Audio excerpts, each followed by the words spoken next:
The trial for a man charged with raping 3 women in the 1980s is underway right now. Yeah, Bernard Jackson was arrested last May and charged with 2 recent rapes in the Waldo neighborhood of Kansas City. However, he's only standing trial in the 1980s rapes. Russ Potasic has been watching what's happening in the courtroom. He joins us live. Hi, Russ.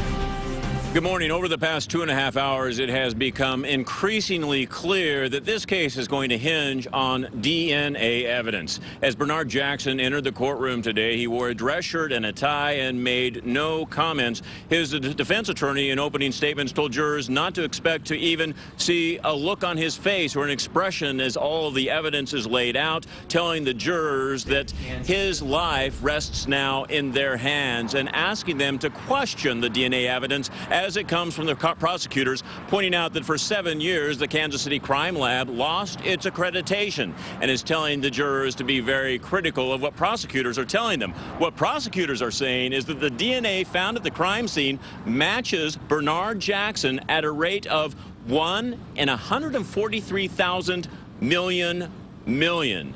The prosecutors detailed the moment that the rape victims met Jackson in their homes. He lifts her out of the bed, makes her stand up, and gets behind her, and he's very careful not to let her see him, always behind her.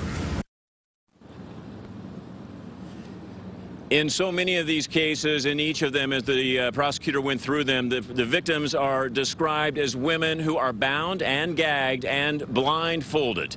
These victims will be facing Bernard Jackson over these next few days in court as prosecutors try to make the case of him being guilty in all of these cases from the 1980s. Live at the Bernard Jackson trial in the downtown Kansas City, Russ Potasic, NBC Action News.